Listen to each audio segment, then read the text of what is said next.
كذلك يطبع الله على قلوب الذين لا يعلمون فاصبر إن وعد الله حق ولا يستخفنك الذين لا يوقنون صدق الله العلي العظيم.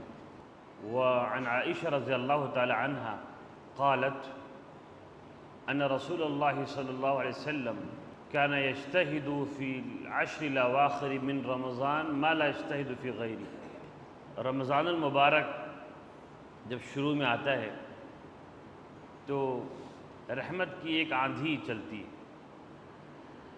اور وہ محسوس ہوتی ہے. شیطان بند ہو جاتا ہے. حدیث میں سرکش شیاطین جو سال بھر انسانوں کو بہکاتے رہتے ہیں ان کی دل و دماغ میں گھس کر کے اور رگوں میں خون کے اندر سرایت کر کے شیطان سارا سال بہکاتا رہتا ہے اور انسان کو گناہ پر آمادہ کرتا رہتا ہے. اچانک وہ شیطان بند کر دیا جاتا ہے. رمضان کے چاند نظر آتے ہیں. رمضان کی مبارک گھڑیاں شروع ہوتی ہیں ادھر اور ادھر سارے شیطان زنجیر میں قید کر دیے گئے. تو سارے پھر مسلمان مسجد کی راہ لیتے ہیں. اچانک محسوس ہوا نفس آزاد ہوا. پھر نمازوں میں کثیر تعداد نظر آتی. تراویح پڑھنے میں بھی لوگوں کی تعداد نظر آتی. لیکن چونکہ انسان کو بہکانے والی چیز صرف ایک شیطان ہی تو نہیں ہے. شیطان جو ہے وہ ٹریننگ دیتا ہے. شیطان کیا کرتا ہے؟ ٹریننگ دیتا ہے, گائیڈ کرتا ہے, بہکاتا ہے, مالک نہیں بن جاتا. اسی لیے قرآن کریم میں بار بار آتا ہے کہ قیامت کے دن اور جہنم میں آخرت میں جب جہنم میں جہنمی جل رہے ہوں گے تو ڈھونڈیں گے ان لوگوں کو جن لوگوں نے ان کو بہکایا. ان دوستوں کو ڈھونڈیں گے, کہاں ہیں وہ دوست جنہوں نے ہمیں اللہ کی اطاعت سے بہکایا. شیطان کو بھی ڈھونڈیں گے. شیطان گنہگار انسان کا قرین ہوتا ہے. قرین مانے ساتھی. اس سے کہیں گے کہ تو نے ہمیں بہکایا, اِنَّا كُنَّا لَكُمْ تَبْعًا فَهَلْ أَنْتُمْ مُغْنُونَ عَنَّا نَصِيبًا مِّنَ النَّارِ. اے شیطانوں, ہم تمہارے پیروکار تھے, تمہارے پیچھے پیچھے چلنے والے تھے, تمہاری باتیں ماننے والے تھے. آج ہمیں اس آگ سے, اس عذاب سے تھوڑا تو بچاؤ. تم ہمارے رہنما تھے, ہم تمہاری باتیں مانتے تھے. تو وہ جو لوگ دوسروں کو بہکاتے ہیں وہ جواب میں یہ کہیں گے اِنَّا كُلٌّ فِيهَا, ہم سب اس جہنم میں پھنسے ہوئے. اور میں نے تو صرف تمہیں بتایا تھا راستہ, گمراہ تو تم خود ہوئے تھے.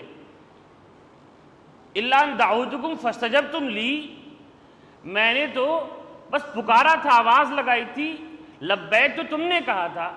فَلَا تَلُومُنِي وَلُومُوا أَنفُسَكُمْ, لہٰذا مجھے برا بھلا مت کہو, اپنے آپ کو برا بھلا کہو. یہ ڈسکشن, یہ گفتگو, یہ جھگڑا جہنم میں ہو رہا ہوگا. قرآن کریم میں بار بار اس کا تذکرہ ہے. قال الذين استكبروا للذين استضعفوا أنحن صددناكم عن الهدى بعد إذ جاءكم بل كنتم مجرمين. جو سرکش لوگ ہوں گے اس میں شیطان بھی ہے اور وہ دوست بھی ہیں, وہ بڑے لوگ بھی ہیں جن کے فالوور ہیں, فلمی اسٹار, میچ کے ہیرو. دنیا تو اب سیلیبریٹیز کو فالو کرتی ہے نا. دنیا میں جو مشہور ہو گیا, جس کے فالوورز بڑھ گئے انسٹاگرام پہ, فیس بک پہ, یوٹیوب پہ, جس کو لوگ دیکھنے لگے, کیسا ہی ہو, نچنیاں, گندا, بد چلن, بد کردار, زناکار, کیسا ہی ہو, ہر آدمی ایسے, ہر مشہور آدمی کے ماننے والے, جس کو دیکھو اس کی پیچھے چلنے والے لوگ موجود ہیں.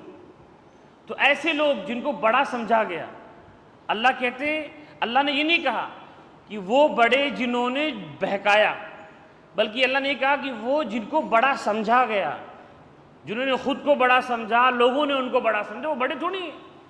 یہ جو فلمی دنیا کے لوگ ہیں, یہ گانا گانے والے لوگ, ناچ گانے کرنے والے, کھیلنے والے, جن کو کروڑوں جاننے ماننے والے لوگ ہیں کہ ان کی طرح بال بنا رہے ہیں، ان کی طرح کپڑے خرید رہے ہیں، ان کے ایکوپمنٹس، ان کی کھیل کی چیزیں کروڑوں کروڑ میں خرید رہے ہیں، جیسا کہہ رہے ہیں ویسا ہی اسی راستے پہ چل رہے ہیں، جس طرح کا گانا گا رہے ہیں اس طرح کا یہ بھی گانا گا رہے ہیں، جس طرح کی انگوٹھی اس طرح کی انگوٹھی۔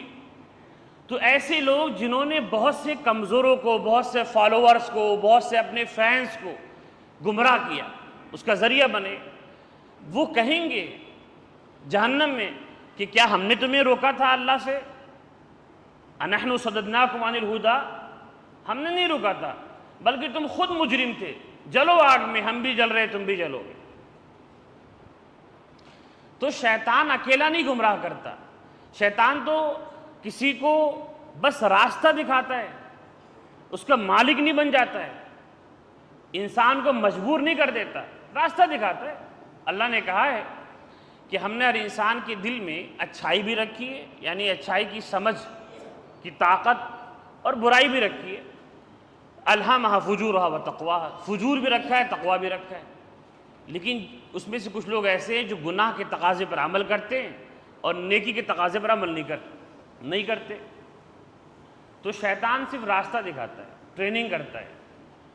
تو جب ٹریننگ کر دیتا ہے تو انسان کا من پھر پاپی بن جاتا ہے۔ جب شیطان کی بات ماننے لگا پھر وہ خود شیطان بن جاتا ہے، سیکھ جاتا ہے۔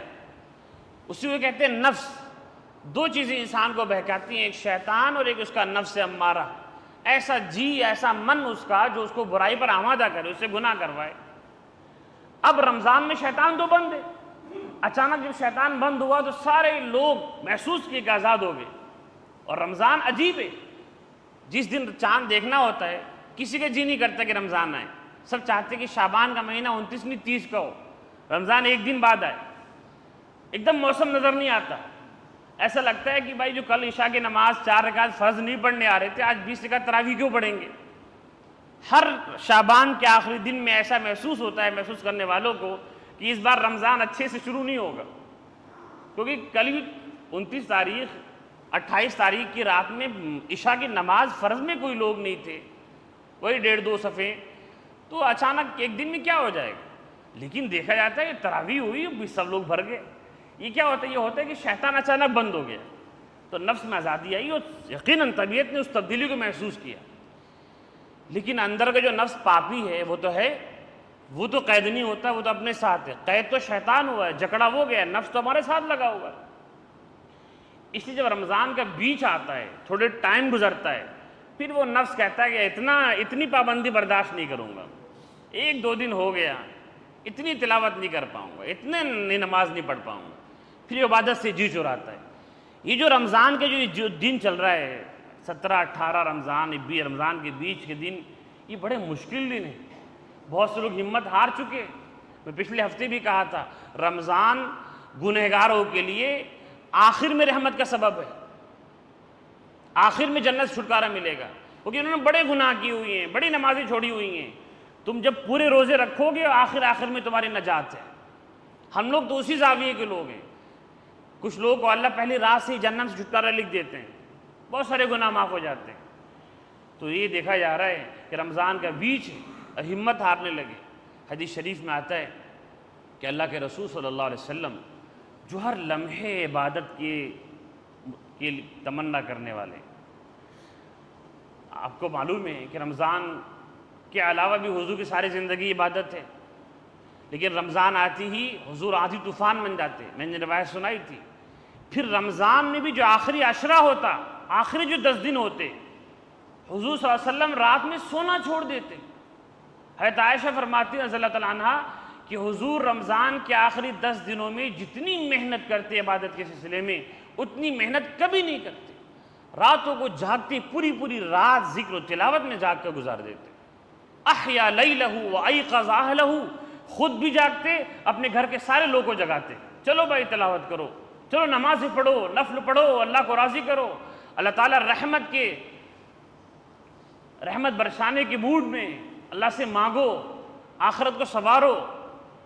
یہ طلب جو جنت کی طلب ہے، اللہ کی رضا کی طلب، یہ طلب دیکھیے کہ نبی مرسل محبوب رب العالمین ساری کائنات میں اللہ کا سب سے برگزیدہ بندہ، اور وہ پوری پوری رات جاگ رہا ہے. اور حضور کی روایت میں آتا ہے، حضرت فرماتی ہے کہ کمر کس لیتے، پیجامے کے ناڑے باندھ لیتے، یعنی کمر کس لیتے، ہمت باندھ لیتے. اور بعض لوگوں نے اس کا مطلب بیان کیا کہ پاجامہ باندھنے کا مطلب یہ کہ اب کوئی تعلق کسی سے نہیں، نہ بیوی سے، نہ گھر کے کسی تقاضے سے، کوئی نفس، کوئی تقاضا نہیں، اب صرف اللہ اور اللہ. آخری عشرہ ہے، رمضان جانے والا ہے، اس کو خوب وصول لو. اسی لیے مدینہ منورہ میں جب حضور آئے تو ہر سال حضور نے اعتکاف فرمایا رمضان کے آخری عشرے میں. 10 دن حضور اللہ کے گھر میں جا پڑتے، گھر کو چھوڑ دیتے، گھر میں رہنا چھوڑ دیتے کہ اب یہ 10 دن اللہ کے گھر میں رہوں گا میں. در پہ پڑ جانا ہے. اعتکاف کسے کہتے ہیں؟ اعتکاف کا جو معنی ہے، اس کا جو لفظی معنی ہے، ترجمہ ہے اس کا، وہ کیا ہے؟ کسی کی در پہ پڑ جانا، کسی کے در و دیوار سے چمٹ جانا، یہ ہے. تو حضور صلی اللہ علیہ وسلم رمضان کے آخری عشرے میں اللہ کے گھر میں مسجد میں آ کر پڑ جاتے اپنا بستر لے کر کے، اب گھر میں جانا ہی نہیں. پوری 10 سال حضور نے ایسا ہی کیا، 1 سال بھی نہیں چھوڑا. بعض روایت میں آتا ہے کہ 1 سال چھوٹ گیا تھا جہاد کی وجہ سے، تو اس لیے آخری سال میں حضور نے 20 دن اعتکاف کیا، اس کا بدلہ، اس کے بدلے میں 20 دن کیا. تو یہ ایک ایسی سنت ہے جو ہر مسجد میں ادا ہونی چاہیے. اس لیے لوگ اپنے آپ کو فارغ کریں، یہ ایک آبادی کے اوپر حق ہے، سنت کفایہ مؤکدہ ہے. سنت ہے کہ ہر مسجد میں اعتکاف کرنے والا ہونا چاہیے. کوئی مسجد معتکف سے خالی نہ ہو، اللہ کا کوئی در مانگنے والے سے خالی نہ ہو. خاص طور سے وہ لوگ جو ضروریات سے فارغ ہیں، بڑی عمر کے جو لوگ ہیں، ان پہ زیادہ ذمہ داری ہے کہ گھر میں آپ کے بال بچے ہیں، گھر میں دیکھنے والے ہیں، تو آپ پڑھو آگے اللہ کے گھر میں، آسان ہے آپ کے لیے، اور ساری قوم کا ثواب آپ لے کے چلے جاؤ. لیکن افسوس ہے بوڑھے جوان سب لوگ اس اعتکاف کی اس فضیلت سے محروم ہیں.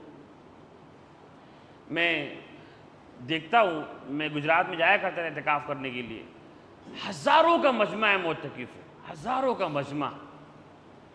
پروفیشنل لوگ، کلینک پہ بیٹھنے والے ڈاکٹر نے اپنی کلینک بند کر دی، ہاسپٹل سے چھٹی لے رکھی ڈاکٹروں نے کہ اس 10 دن کا اعتکاف کرنا ہے.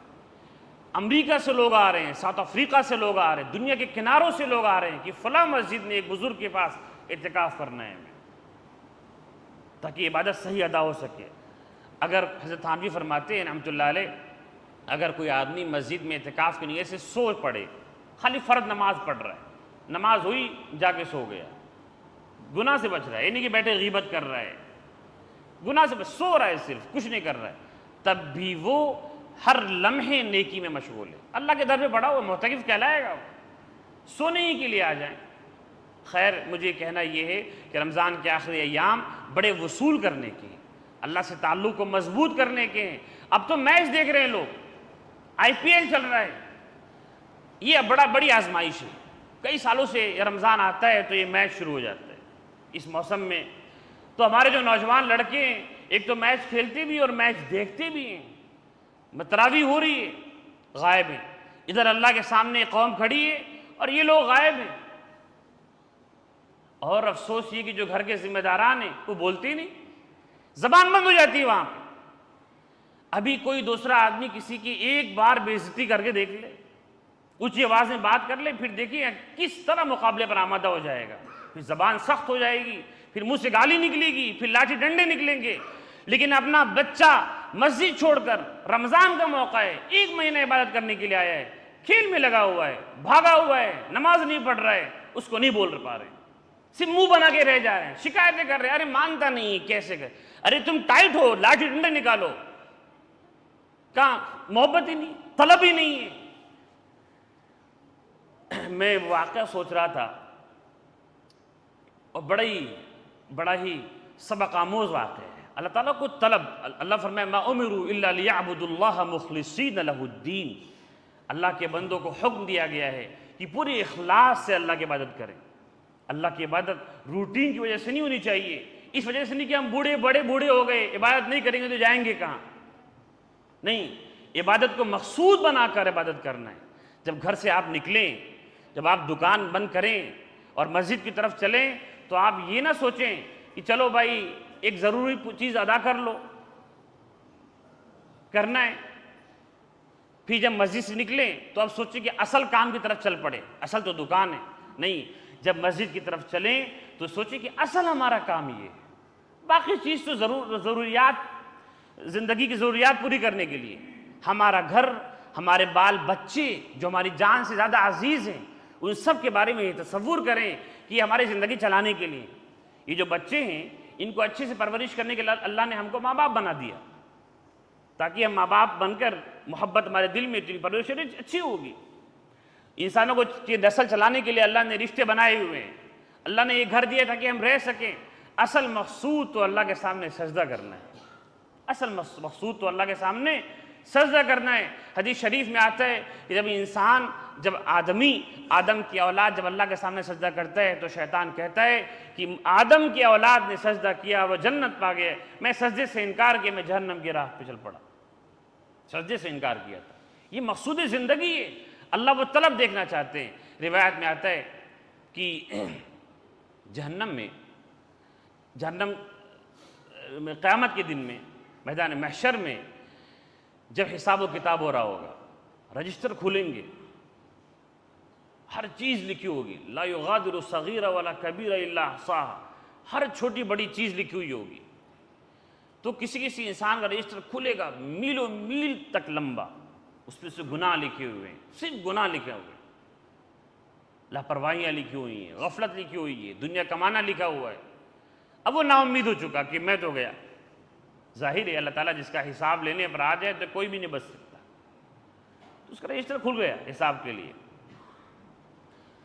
تو لیکن اللہ تعالیٰ اس کو اپنی رحمت سے متعارف کرانا چاہتے ہیں، اسے کہیں گے اب تجھے کوئی امید ہے؟ کہے گا نہیں، مجھے اب کوئی امید نہیں ہے خدا، اے پروردگار مجھے اب کوئی امید نہیں، اتنے سارے گناہ کیے۔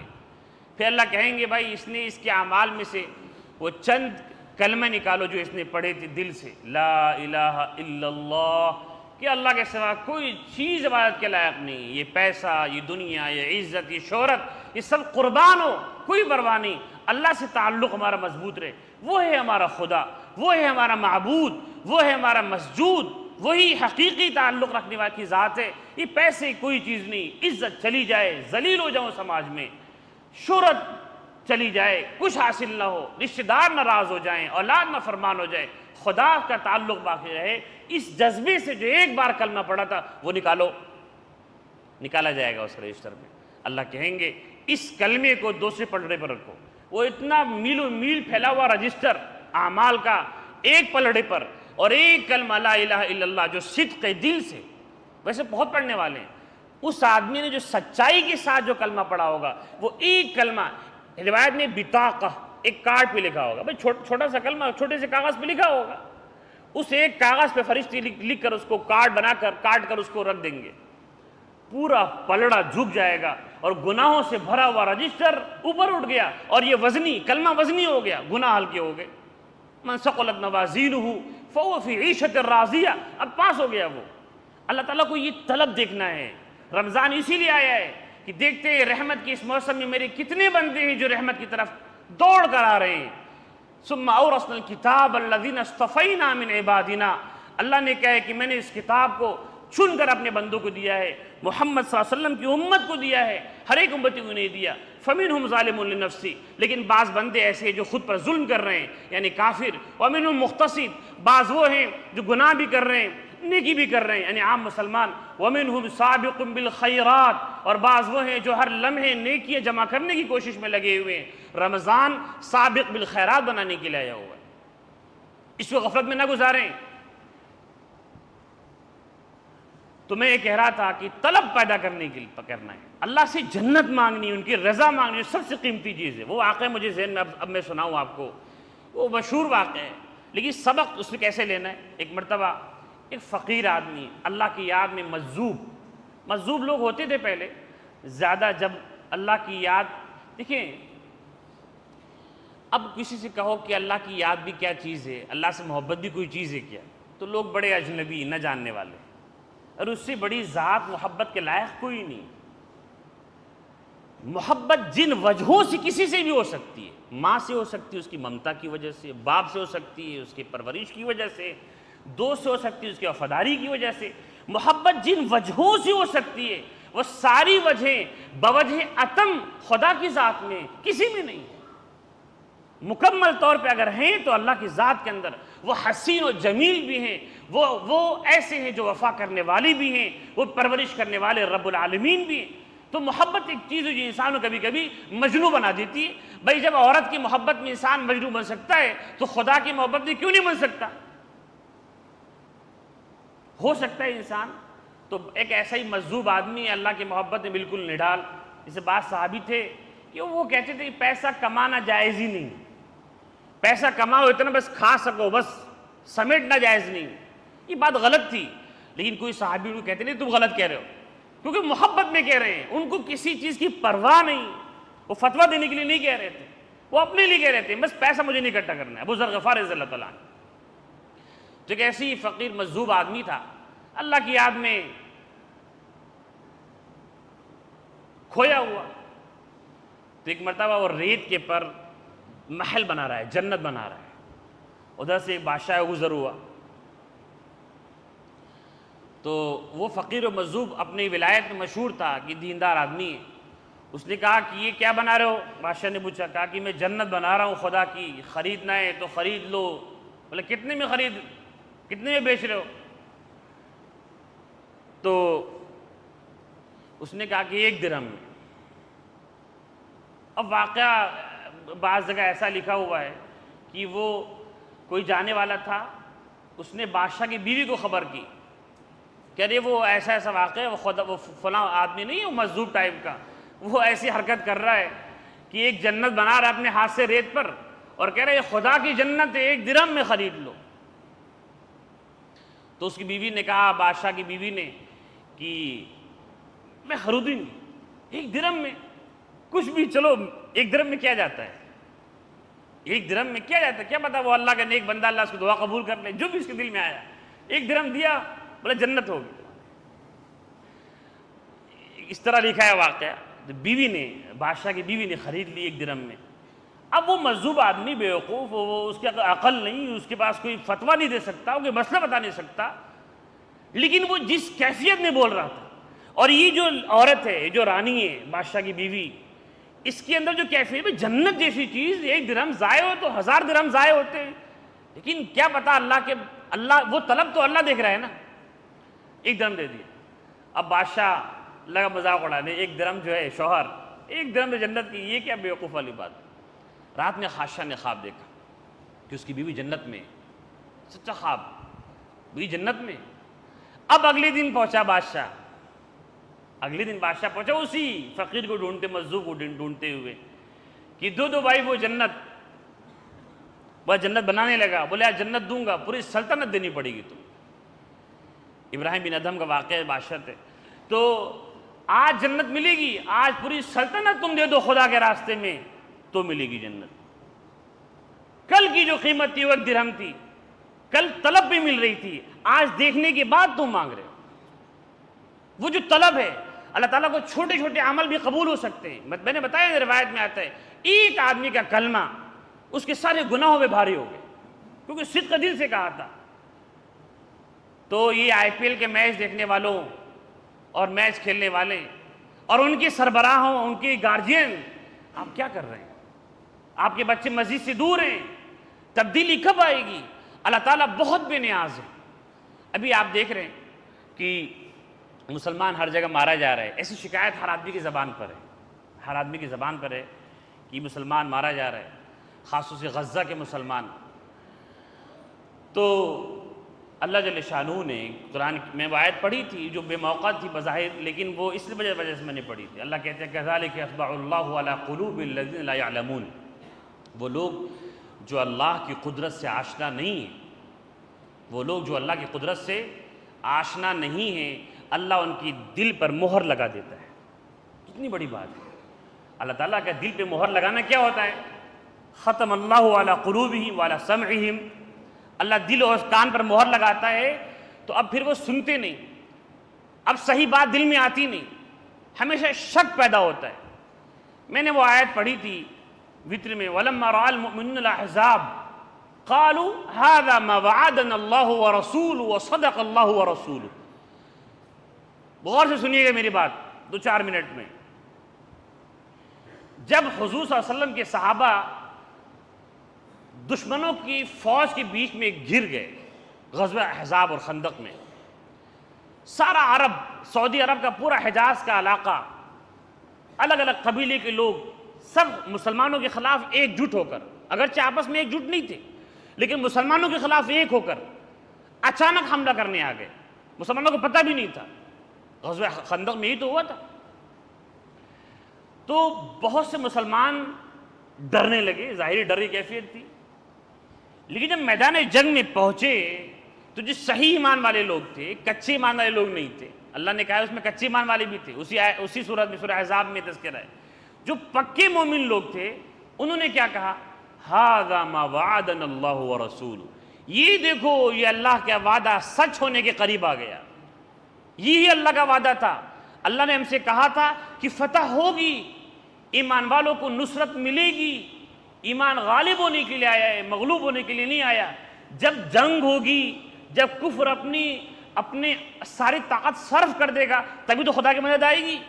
ھذا ما وعدنا اللہ ورسولہ وصدق اللہ ورسولہ، اور اللہ اس کے رسول نے سچ کہا تھا، ایک دن سارے عرب پہ تم فاتح ہوگے.